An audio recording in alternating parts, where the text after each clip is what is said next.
Hi, everyone. Welcome to the weekly timing research show for February 9th, 2015.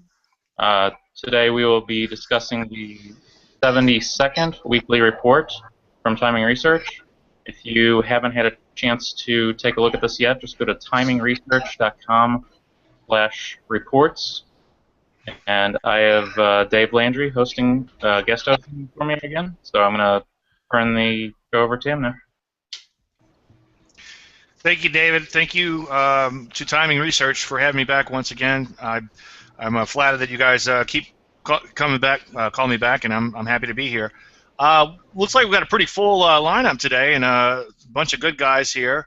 I know 2 out of 3 of them. I know Ed. He's a fellow member of the American Association of Professional Technical Analysts with me, Ed Carlson of Seattle Technical Advisors.com. Ed, for those of us who don't know you, tell us a little bit about your trading style, and tell us a little bit about Seattle Technical Advisors.com, and tell us a little bit about those Seahawks too.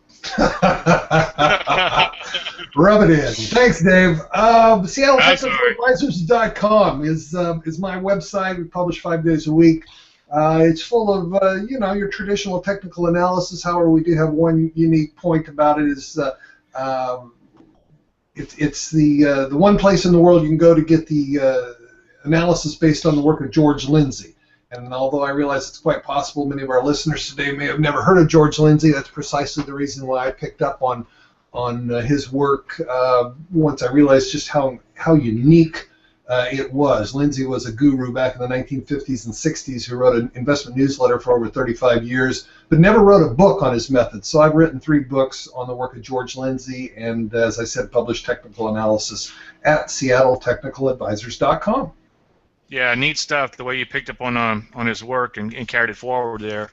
Thank you. Okay, next up, let's go over to Jim. Jim Kenney of OptionProfessor.com. He's a friend of the show, but he was on the show before I was hosting, so I don't know Jim just yet, but looking forward to getting to know you, Jim. Tell us a little bit about yourself, and tell us a little bit about OptionProfessor.com.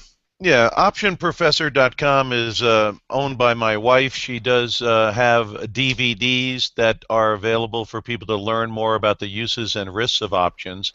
And what my role at the company has been is to put the DVDs together for her, because I have been in the options market for a very long time, doing seminars since 1985, so that's a very long time. And so I've educated a large number of investors on the uses and risks of options throughout the nation over that period of time. So basically, I'm the content provider for the DVDs, and the DVDs are very comprehensive, starting with the introduction to options and all the language of the options, and then going by strategy, income-producing strategies, cash flow-producing strategies, hedging, and then how to use the options in various tactics. So it's very informative, and of course, the people who have picked up the DVDs have been very happy with them, and that's what I do for OptionProfessor.com. That's good stuff. A lot of moving parts with options, so I can see where you guys have a lot to say about them, especially with all those strategies involved. Next up, we got Neil Batho. Neil is actually joining us from overseas. He's president of Trader Review. You president of TraderReview.net, Neil? Well, I'm the founder, so I haven't really the founder, okay. You haven't given yourself a title. I could get well, we got that if I wanted. I don't know. Well, Neil, Neil, welcome back to the show. We always enjoy having you on. It's always interesting. Tell us a little bit about your trading, yourself, and then tell us a little bit about your website, TraderReview.net. Sure. I've been running Trader Review for 12 years now, and I write daily market commentary and my analysis on sort of economics, technicals, sometimes politics, how it's all blending together, and specialize in timing the markets overall, stocks and options, and really specialize in the entry point on my picks, because I find when you get the entry point, you can maximize your return, minimize your risk if you're really getting those entry points. And I also have a really cool way of knowing how much to put in the trade, so I developed this calculator you can get for free. It says that wherever the stop point is on your trade, you put that in the calculator, and then it'll tell you how many, so that if you are stopped out, your portfolio would only drop 1% or 0.5% or whatever you decide to put in. So a lot of people will put their portfolio equal weight, maybe like 5,000 a pick. But for me, depending where the stop is, it's always different on each stock. So I invented a pretty cool calculator for that. Cool. You touch upon money management. One thing that I often tell people, as much as I stress money management, is that your best defense is often a good offense. And it sounds like sounds like you worked pretty hard at that to get those entries right. That's real interesting there, Neil. Okay, I'm Dave Landry. For those of you who don't know me, DaveLandry.com. Obviously, I've been trading for over 20 years, and I've been on both sides of the business, on the retail side, and I've also been on the institutional side. I was a CTA, a commodity trading advisor, registered CTA for about 14 of those years. My main focus over the last 10 to 15 years has been in stocks, and I'm very passionate about trading stocks, and I just love it. I think you can only predict the short term when it comes to markets, but through proper money management, you can stick around for the longer term. And if somebody asks me my holding period, I tell them hopefully 10 or maybe 20 years, but the reality is I get knocked out much quicker than that. So I'm kind of slotted as a swing trader, but sometimes we'll hang on to positions 2 or 3 years. It doesn't happen often, but every now and then we'll get to hold on to a longer-term trend. I am a trend follower. I trade reversion to the mean in the direction of the trend, which is a fancy way of saying I trade pullbacks. Anyone, if you're interested in more, I have a book on the methodology, The Layman's Guide to Trading Stocks. I also have a free 21-page report, which pretty much sums up about 95% of the methodology, and the rest is just details. The other half is just details. So, okay, let's go over to you, Ed. And first question this week is, based on any technical or fundamental indicators you want to use, would you predict that the S&P 500 index will move higher or lower this week? And that's Friday's close of February 13th. Well, gosh, I'm actually in an unusual situation right now. I've got what Lindsay called the middle section forecasts, pointing to a high somewhere between last Friday and tomorrow, and Cycles also confirmed that forecast. So based on that, I'd be looking for a lower low by Friday. Unfortunately, I've also got some middle section forecasts pointing to a high somewhere between what was it, 16th and 18th, which is basically this time next week. So I'm in a bit of a conundrum right now, to be frank with you. So I'll just leave it at that. Okay. And, well, we got to nail you down, though. Higher or lower? Well, I'm going to, if forced to take a position, I'll say lower. Okay. And rate your confidence to your answer to that question on a scale of 0 to 10, with 0 being no confidence and 10 being extremely confident. 5. A 5, yeah. Yeah, I mean, this is I guess I should wait for my turn, but I kind of have to agree with you. This is not an easy market, and if you draw the sideways arrow, we haven't done anything in months, so I think it's hard to predict other than more sideways action. Well, Jim, let's go over to you. Oh, Go ahead. Go ahead. Yeah, just while we're on that topic, and I've got the mic, you look at how that, what is the 150-day moving average on the S&P has been defended since the high on December 29th.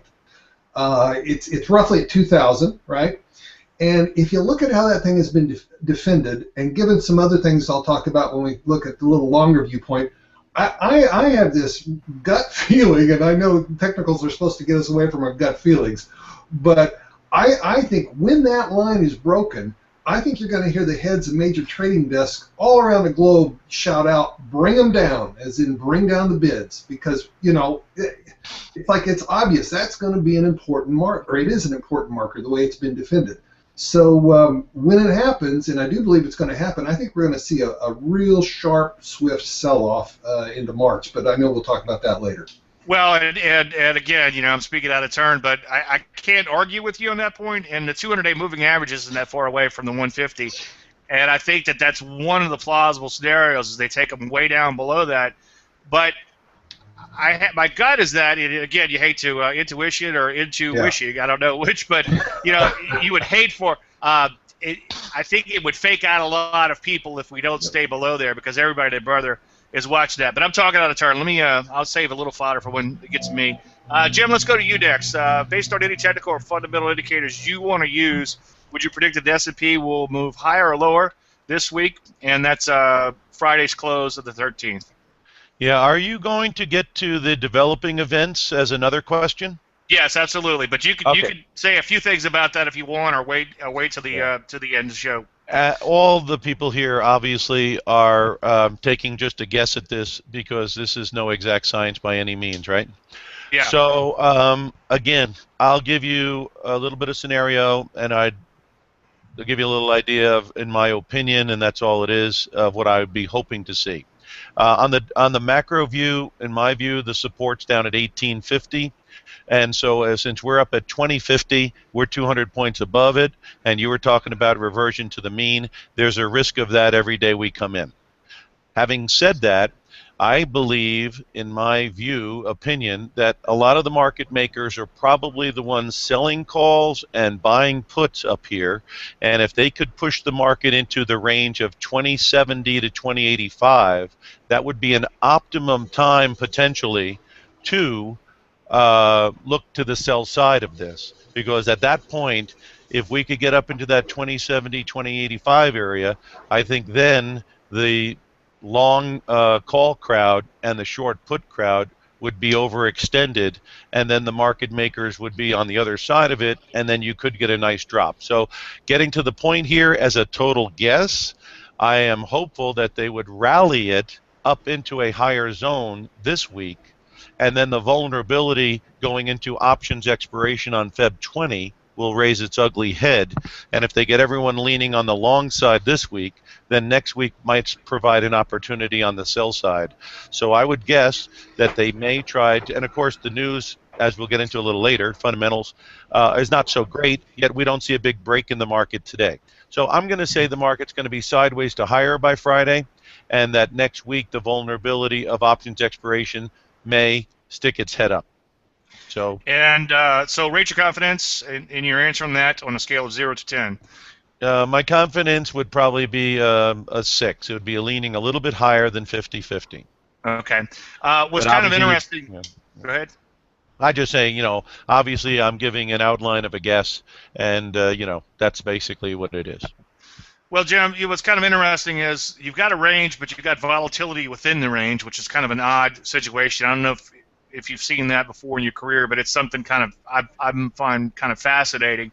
And I think that the market is a bad teacher, and I think what people might be doing, and I'm actually asking the question more than a statement, but I'm wondering if people are kind of grown comfortable to this range and thinking they can sell the outside. So if we get a break one way or the other, we could see a significant move. Is that what your research is showing? Yeah, no, I mean, again, if we were to take out the 2070 and start trading 2100, 2150, obviously you can forget about the idea of going against 2070 to 2085. But, of course, as it goes into that range, I would look at many things, which I'll get into when you start talking about what things, what type of things am I looking at. Okay. And I would see if there was any confirmation. In other words, if the transports are making new highs and the market's volume is 3-to-1 on the buy side, I'd be a little bit more, obviously, not stepping in front of the freight train. But Amen. If we went up there and I just thought that the VIX had dropped down to an area where I thought it was at a low point, if I thought the premiums on the options were indicating everyone gave up, and I was looking at no new highs on the transports, which would be 9,300, and I was looking at other factors that might be indicating that a potential rollover would happen, that would set up more of a situation where I think it would be bearish. But you're correct. If we blew through 2070 and the volume was huge and the transports are going nuts, only a crazy person steps in front of that. Amen. Okay. All right, Neil. You're sitting over there very quietly and patiently, like a good little boy. Based on any technical or fundamental indicators you want to use, would you predict that the S&P index 500 index will move higher or lower this week? And that's Friday's close at the 13th. Is there some kind of Seahawks indicator, some sort of... Poor Ed. Yeah, thanks a lot. It's your turn in the barrel, buddy.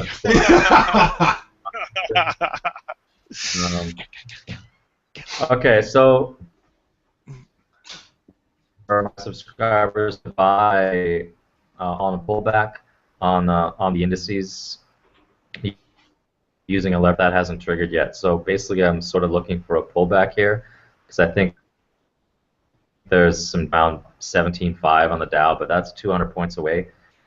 And I think I'm kind of thinking to myself, you know, if I didn't trade for the next 2 days, do I think I would be missing out? Probably not. So I think it's a bit of a wait and see week, but I guess I would probably bet to the upside, even though I think we may have a down day tomorrow. I think we might reach some support tomorrow or the next day. Some of the indicators that I use a really cool one on stock charts. If you just type in percent of stocks, you can get percent of stocks above the 50-day moving average. So that was at 59 on Friday. Now it's ticked down to 54. So I would kind of like that to move up to start buying more aggressively or to move down on pullback. So, you know, sort of wanted to either break out, go with the momentum, or pull back for a better price. But I'll probably bet to the upside on this week. Okay. And based on your answer, confidence of 0 to 10. I feel like about a 6.5, but I would only bet a little bit. Gotcha. And that's one thing that Dave and I have been talking about is changing this question. One of his ideas, actually, that he was bouncing off of me, change it to an actual bet size so we can see how much you would actually bet, and that would be a better indicator of $0 to $100. Yeah, that was the original format. Was the question was in the form of from $0 to $100, how much would you bet on your answer being correct? And I think I had it worded a bit too complicated at the time, so then I changed it to this, but it's still being misinterpreted sometimes. So. Yeah. Well, we're working on that. I always preach that you could only predict the short term when it comes to markets, and some of my clients recently, I never thought about it, but one of my clients kind of misunderstood that and thought it was that you could always predict the short term, and you can't. And as everyone here knows, and I think what you're hearing today from everyone is it's pretty much a crapshoot. We're stuck in a range. We're just bouncing back and forth. Heard some interesting things that are happening here from everyone, but we're just stuck in a range, and I'd like to see us obviously get out of the range. And just the one thing I wanted to point out, just for the novice traders out there, I think a novice trader thinks that professionals have all the answers, and listening to this panel, you could tell that we don't, and we don't always know exactly what the market's going to do, but we know what we're going to do when the market does whatever it does, via stops or entries and waiting for setups, etc. So that's important. But anyway, before I digress too far, I know too late.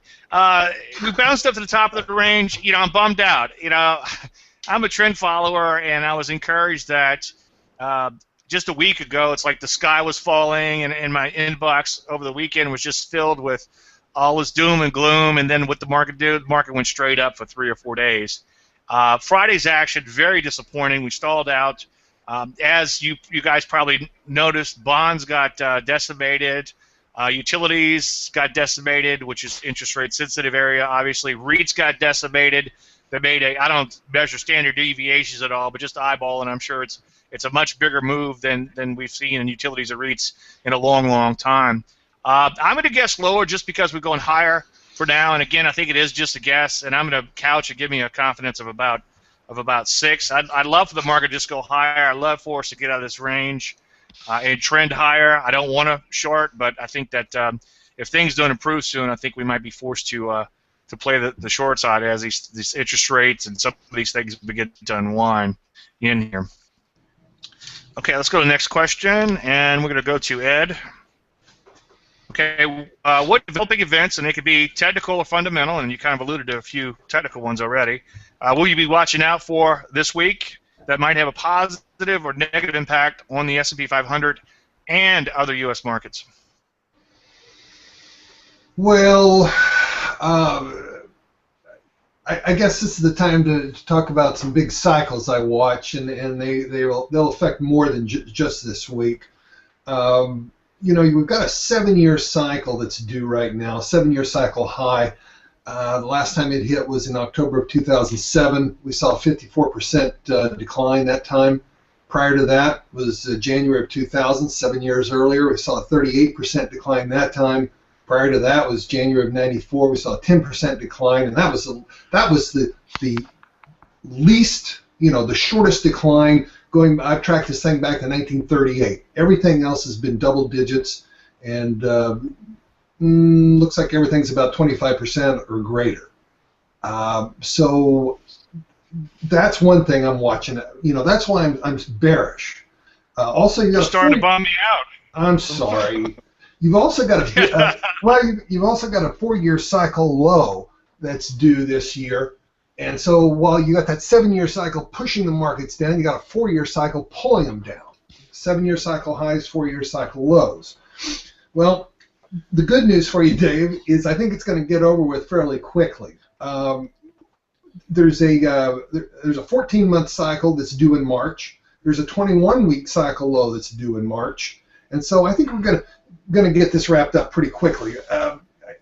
I know we don't want to go into too much detail here, but my work with Lindsay talked about what happens after a right shoulder, and you just have to accept that I'm right here. That the December high was what he would have called a right shoulder. I know it doesn't look like a right shoulder because it's higher than any high before it, but it works technically, believe me. Anyway, he wrote that following a right shoulder, the market usually sells off for 2 to 3 months, and then is followed by an approximate 5-month rally. Well, 2 to 3 months down from December would be February or March. So that matches the cycle work, the shorter term cycle work, 14-month cycle, the 21-week cycle.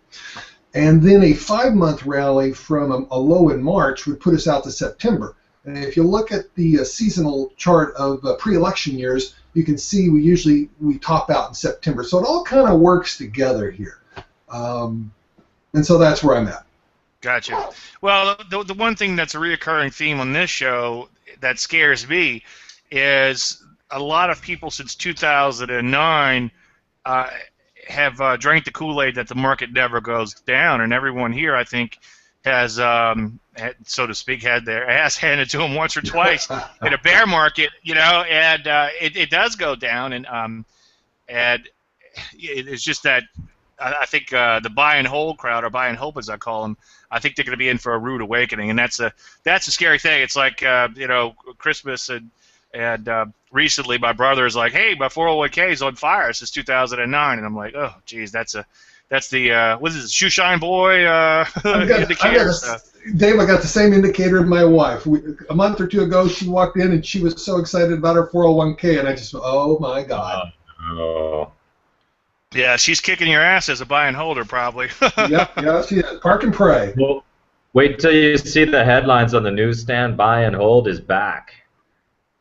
Oh no! That's really send me that link. Be. Yeah, send me that link. I want to. I don't know if it's up yet. That'll be like to the day. Oh, I got you. All right, Jim, before we digress too far, let's go over to you. And it sounds like you got a few things to talk about. So what developing events, they can be technical or fundamental, or you're watching this week, it obviously February 13th, that might have a positive or negative impact on the S&P 500 and other U.S. markets? Well, the three areas on the fundamentals, Europe, Asia, and the U.S. And in Europe, obviously, Greece has new guys in there, and they're trying to set aside a lot of the debt, looking for bridge loans to June, and basically schools out on the austerity. And so that's worrisome over in Europe. And there's other nations that have factions as well. So on a longer term basis, you got to keep an eye on the other members of that euro and see if the wheels will fall off anywhere else. And obviously the stock indexes in some of the European countries got hit a little bit here today. Asia, of course, the report out of China that their imports fell about 20% year over year, which means they're not bringing much into the country like they used to, and their exports were actually down 3.2%. Obviously, for the second biggest economy is kind of sobering news, but the effects on the Asian markets were kind of minimal. Ours is earnings. Obviously, Mickey D came out with the global sales are down, and all of this stuff is historic in nature, so you got to put that into perspective as well. But overall, the results at the midpoint, 70% of the big companies are beating the estimates, and overall they're looking and estimating their earnings might be up 7%. So those are some of the fundamentals, and that's why the market is back and forth, I would imagine, because the news out of Europe and Asia is spotty, and the news out of the U.S. is quite good, so we're kind of the one-eyed man in the valley of the blind a little bit right now. On the technical side, you know, on a macro view, you know, my opinion and stuff I'm looking at for this year, 2015, the range may very well be on the S&P in the 2250, 1850 parameter. But I think as you go into next year, the moving averages may catch up to these prices. And with the second term of Obama, if you look at second terms in Reagan, you know, we had the 87 crash. If you look at the second term of Clinton, we had the dot-com bust. If you look at the second term of Bush, we had the mortgage bust. And so the wheels sometimes do come off the bus in the second term as they get closer to leaving. So obviously after this year, if the moving averages catch up to the price and start rolling over, like you guys were saying, the guys who are just going to hold it ad infinitum could get whacked pretty hard, and that would be something to keep an eye on as we look forward. Okay, good stuff. So you're saying right now U.S. is the dog with the least fleas. There you go. We've seen this movie before, right? yeah, we've all seen it. That's Wall Street, right? Yep. All right, Neil, let's go over to you. What developing events, and they could be technical or fundamental, are you watching out for this week that might have a positive or negative impact on the S&P 500 and other U.S. markets? Well, I was interested in what Ed said about March, because I'm thinking about the market now. It's basically led by technology. Banks have been doing well for a long time, even though they've been going sideways for a few months here. And it makes me think back to 2000 crash. I mean, that was pretty much in March, and a lot of the big moves down in the early 2000s were all in March. And so now I'm thinking it's February, January's been hanging on, February's been hanging on, and it's kind of like you're at, you know, 30 yards from the touchdown on your third down. I mean, you know, you can run a couple running plays. If you try to throw the ball, you get an interception, it goes all the other way, which would be, you know, a market sell-off. So I think we can inch along here, but I'm really concerned that there could be a big move down in the next, you know, 6 to 8 weeks. Sometime 2 to 3 weeks, or basically in March is really the big one that I'm looking at. Cool. Your work is fascinating. You guys that are doing this bigger picture stuff, and it's really cool. But I have shorter term signals that I tend to wait on, and some are just I don't really use any indicators other than the occasional moving average. And one thing I'm going to keep an eye out for is if we do hit a marginal new high or an all-time high in here, and then we get a bow tie, a moving average crossover, which is a 10 simple, 20 exponential, and a 30 exponential. I'll pay attention to that. Those signals occur. Usually when they occur, you have a pretty substantial market sell-off, and they happened in 2000, 2007, also the lows of 2009, and then the 2002, 2003 bottom that occur. So every one of these bottoms or tops will have one of these emerging trend patterns, but not every time you get an emerging trend pattern, it turns into an all-time top or bottom, or whatever. But I'll be keeping an eye on those type of things. One thing I find interesting, getting back to this shorter term, is that oil, I think, is bottomed out for now. It's a pattern I call a pioneer first thrust. If anybody wants a pattern, just email me. I'll give it to you. I don't. Everything I do is fully disclosed. There's no proprietary indicators or anything like that. But first thrust is when you have a sharp rally off a low, and you look to play that first little pullback.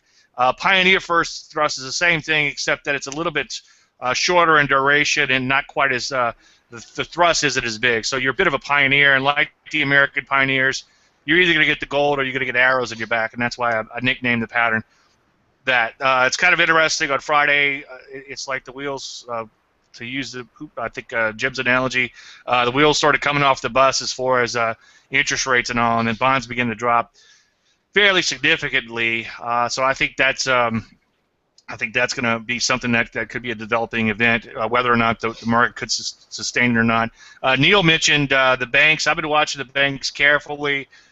We almost had a breakdown there, and then they bounced back up. They just keep kind of hanging on by the skin of their teeth. So I think if the banks break to new lows and we start to see rates jump and all, I think that could be, as I wrote this morning in my column, I think it could be a shot across the bow. But for now, we're long oil, USO. It did trigger that first thrust pattern, so full disclosure, I'm talking my position.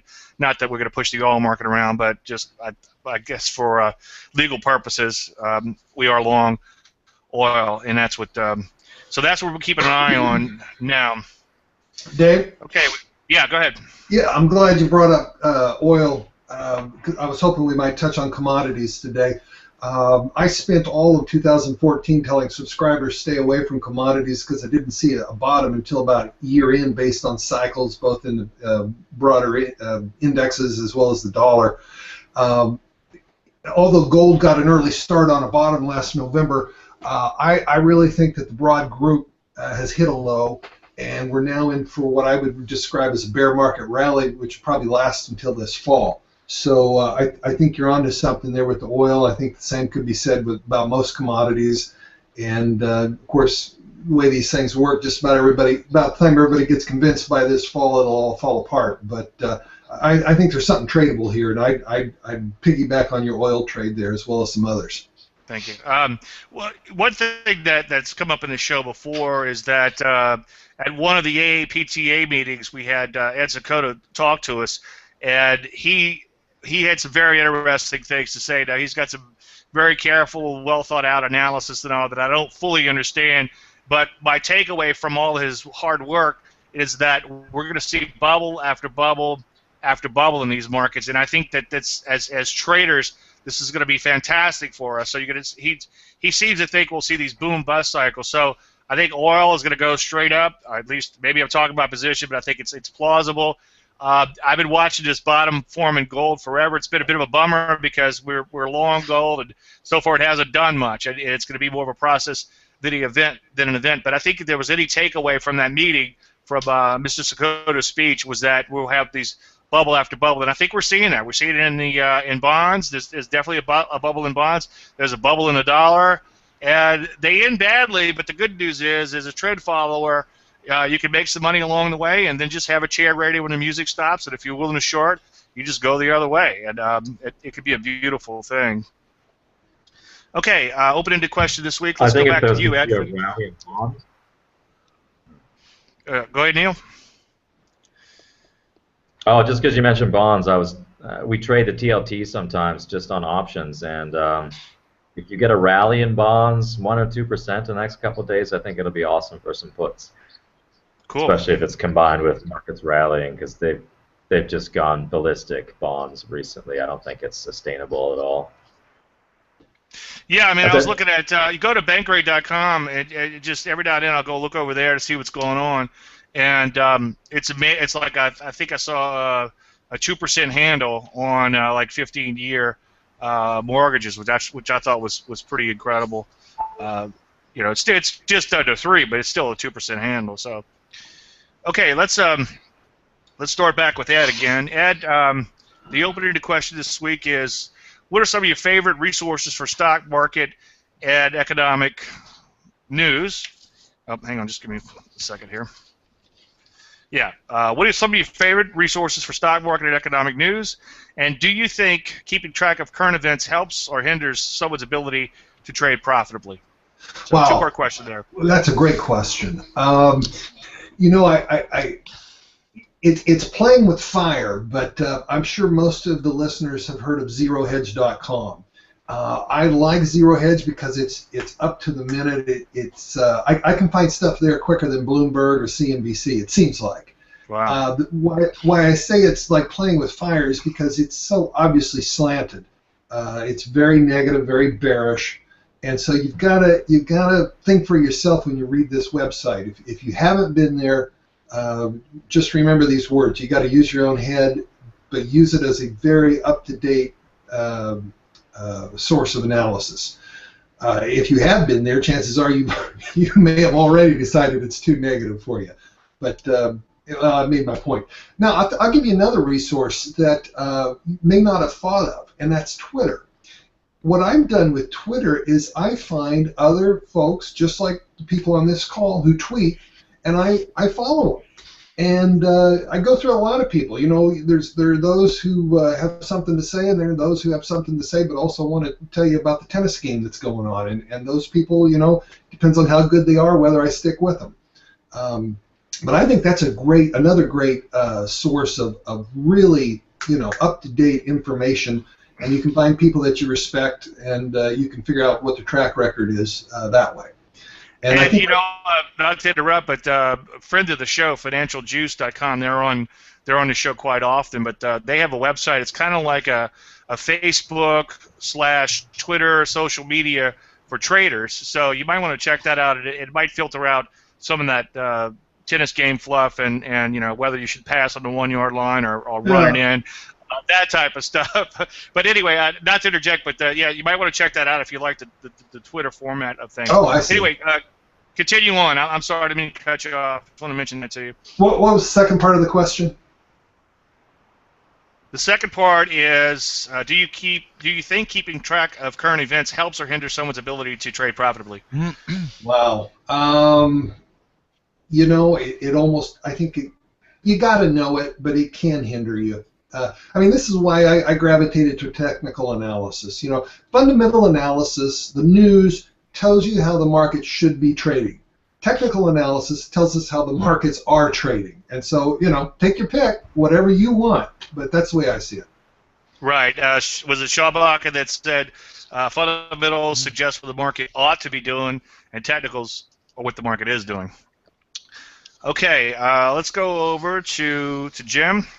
And Jim, the question is, what are some of your favorite resources for stock market and economic news? And second part of that is, do you think keeping track of current events helps or hinders someone's ability to trade profitably? Well, as far as, you know, broadcast, I think if I was going to turn on the TV, I would be probably listening to Bloomberg. You know, just like their world scope view, and a little less on the ads and stuff like that. But you know, no matter where you can get this information, because there's so many sources to get it, I like to keep an eye on actual numbers. So, you know, I follow the S&P and the NASDAQ for the the counter, and then the Russell for the broader based, you know, 2000. And then, you know, I like to follow the VIX because obviously with the options you like to get an idea of the volatility measurement.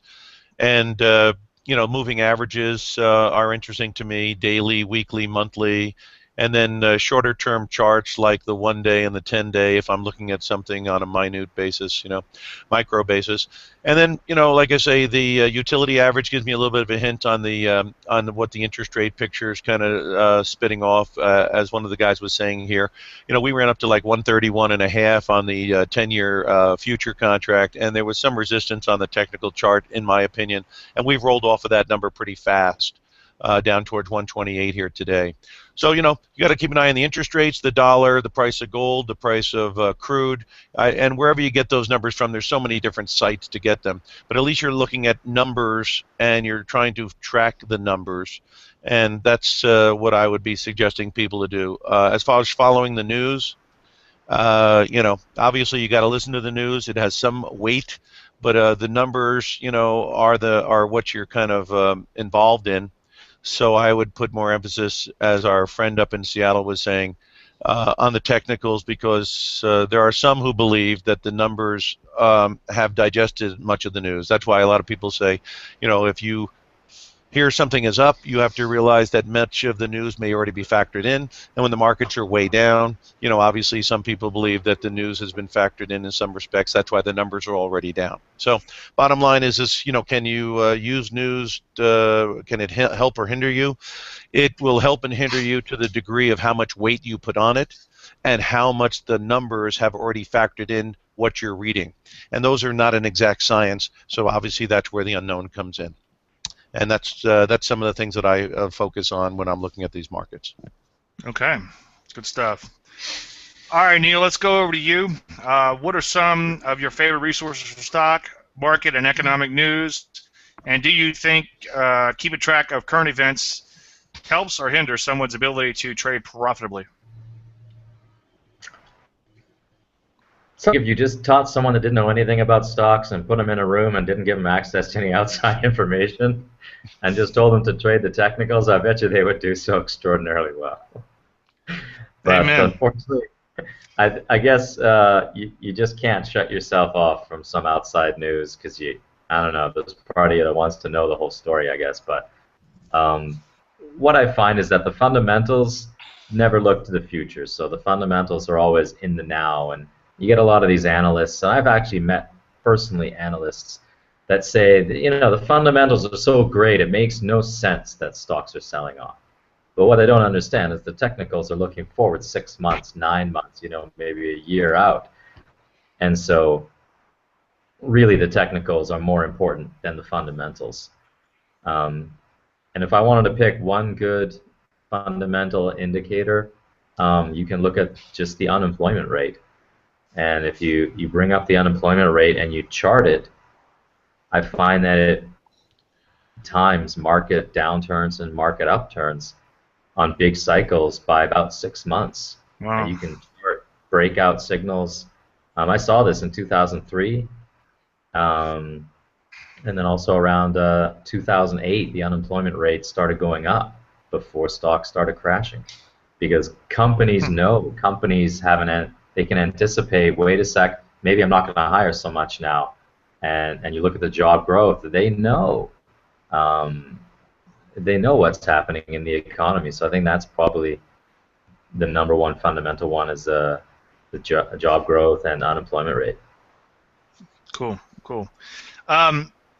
David Cosmeter, we had a guest. He's a friend of the show. His last name escapes me, but his first name is Steven, and he has an options website, or options related website. If you could look up Steven, so I could give him credit, his last name, I appreciate it. But he was on the show a while back, and we were talking about the news, and he said something kind of interesting, which dovetails in with what Ed was saying about read Zero Hedge, but it's kind of could be a little negative, so you got to watch it. And one of the things that Steven does with his clients is he has them go back on Drudge Report, or Drudge, however you say it, 1 year. You could set the headlines back 1 year, and you look at what was going on then, and it's like the whole world is coming unglued, and then you look at where we are, and the market actually somehow survived. So I thought that was kind of an interesting exercise to do. As far as favorite resource, you found it, David? Stephen Place, I think you're investing with options. Okay. Investing with options, okay. I need to interrupt real quick. What he said about the Drudge, this was like, about a year and a half, 2 years ago, I typed in on Google, in quotes, "we buy gold." And then I typed in, "we sell gold." And right when the market was peaking, "we buy gold" was way outperforming "we sell gold." Wow, that's cool. Yeah, that's fascinating. That's fun. That's, I always pick up some tidbits. This is why I keep coming back as long as David will have me, because I always pick up some good little tidbits. I'm going to write that one down. I like that.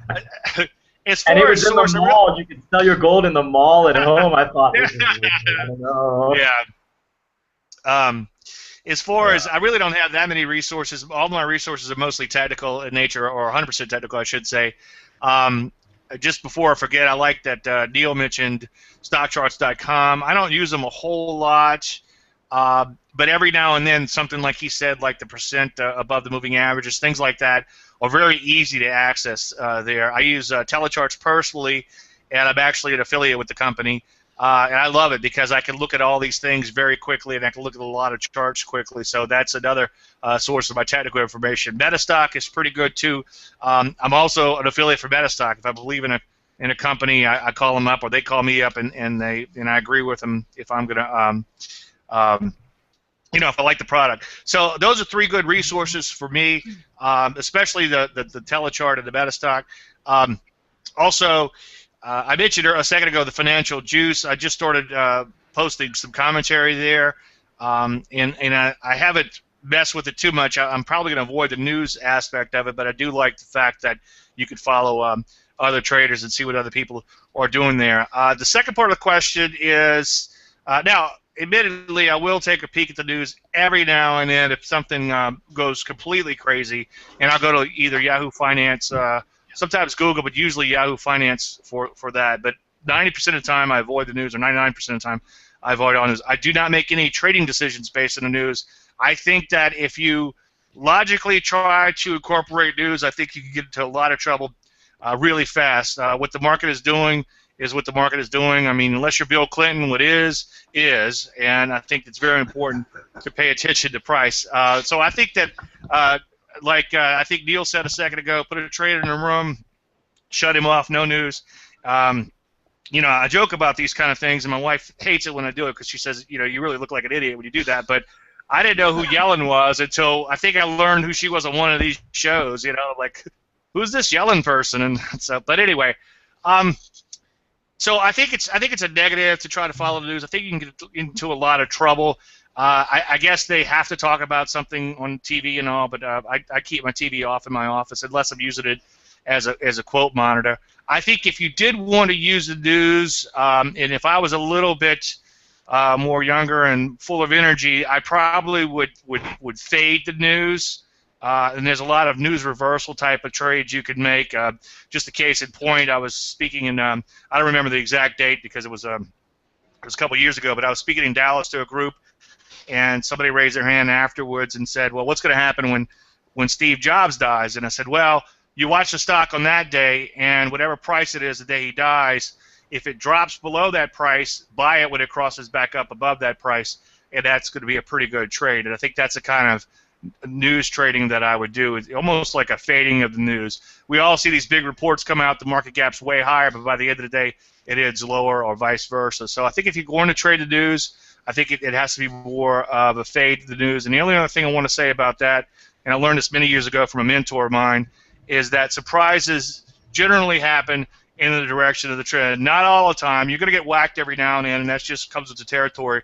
But if you're trading the trend, you usually find that the news tends to push the market higher, and if you do have a surprise, it tends to happen in a direction of the trend. NVRO is a stock we're long. It's a good example of that.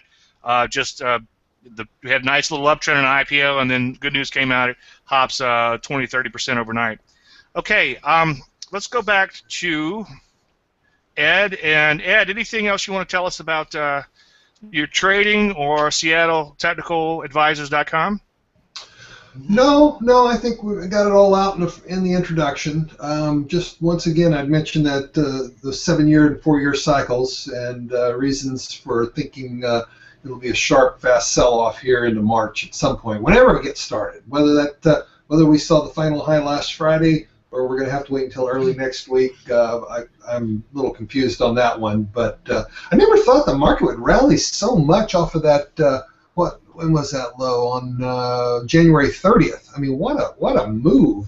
I thought it'd take a couple weeks to get up here, but you know, there's kind of a resistance zone there between 2063 and 2072, and you know, on Thursday it closed right on 2063, and on Friday it tested 2072 and then backed off. So you know, that may have been it. Then again, we may get another run up next week, but what most people would consider to be the short-term trend, I still think it's down, and so I'd be real careful here. Now, on the 30th, just based on my inbox, like I said earlier in the show, you could cut it the fear you could cut it with a knife, and it's the end of the world. It's a wave count, a this count. It's you know, we're gonna go down at least 50 to 80% from here. You know, might as well go buy some ammunition, blah, blah, blah. You know, and then the next day it dips below. You know, I get a few more emails. I told you, this is it. The world's going to end. And then, of course, we go straight up for the next week. So, yeah, that's a pretty impressive rally in there. Hey, Jim Kenney of OptionProfessor.com. Any closing thoughts or anything else you want to tell us about OptionProfessor.com? Well, basically, as far as the closing thoughts are concerned, is on a larger view, the support on the market basis the moving averages that I've been looking at is in the 1850 ballpark area. And so when we're trading up in these neighborhoods where we are now, obviously, like Ed was saying, there is a risk for to close that gap, or like you were talking about the reversion to the mean type idea. So you're gonna live with that risk every day. Now the question is do we break from here? Does it take out 2020 on the S&P and start the process immediately? Or do they rally at first, suck more people into the long side, get the options as we go into expiration next week on the puts down to skinny levels, the calls at a fat level, and then turn it at that point? That's really the question that I'm wrestling with now. So basically, let's see how this week works. If they can rally it and get those puts in the February down to skinnies and get the calls fat, then that might be an environment where the turn to the downside might happen more next week than this week. But when you're in an overbought condition as you are now, technically, in my opinion, based on the moving averages, a break to the downside is certainly possible every day you walk in. So the hopeful idea that they're going to rally it one more time is just that, and we'll have to see if that actually materializes. As far as the optionprofessor.com, again, I did provide the content for those DVDs. They are a long-term educational tool because they're a permanent reference guide, and they do have value. So I hope some of the people that are listening out might take a look at those at some point in time. Other than that, thanks a lot for having me, guys, and let's see how the cards come out the rest of the week. Okay, Jim, thanks a lot. Good stuff. I like the way you're looking at those options volatilities for some clues there. That's a really cool stuff. All right, Neil. Neil Batho of TradingReview.net. Any closing thoughts or anything else you want to tell us about TraderReview.net? Yeah, sign up for my newsletter, TraderReview.net or .com. I got them both, and I give away a lot of good free information there. I like to write about the psychology of the markets and how everything's all tied together. And something to look at is take a look at coal stocks, because I call it the hey, guess what? We're not going to go bankrupt trade. And you might get a really, really big move on coal in the next coming months or even years, as long as they don't go bankrupt, which I'm sure they probably won't. So TraderReview.com, and keep your eye on coal. I like that coal idea, because what I found with commodity-based markets is if you wait for them to get to an extreme, like bonds that are at all-time highs would be a good example of that. Dollar yen recently rolled over, although it's got a little pop recently. But if you wait for these commodities, the forex markets, to get to an extreme, and then wait for some sort of signal, like I said earlier, a bow tie, it doesn't have to be my emerging pattern signal, just a few things I follow, kind of like what oil just did with the first thrust. So I agree with you on that. I think that could. It's not set up just yet for my trading, but I think it's something worthwhile watching. So again, I appreciate. I always learn something from these shows, so thanks for putting that out. We're just about done here. There's not much else for me to say. DaveLandry.com. I have a lot of educational material. I like what Jim said. It's lasting value in that the educational, it's kind of the gift that keeps on giving if you study it carefully. So if anybody's interested in that, just shoot me an email, Dave@DaveLandry.com. And I also have a free newsletter that I put out every day, and you can get that either straight from my website or sign up for that newsletter. I'm going to go ahead and turn it over to you, David. Thanks again for having me as your guest host. And over to you, David. Okay. Great. Thanks, guys. Good discussion. And I just want to remind everyone watching that if you go to TimingResearch.com/reports, you can download the current or any previous report. Also, next weekend, before Sunday afternoon, be sure to go to TimingResearch.com/current survey to fill out the survey about next week. And want to thank all my subscribers. For one, a few days ago, the newsletter reached 5,000 subscribers, active email subscribers. So that's exciting. And I want to thank all my guests for this week. Ed Carlson of SeattleTechnicalAdvisors.com, Neil Batho of TraderReview.net, Jim Kenney of OptionProfessor.com, and Dave Landry of DaveLandry.com. Thanks for hosting again. And I'm David Kosmeter, the creator of Timing Research, and thanks for watching. Thanks again, David. Thank you. Thanks, David. Thanks, David.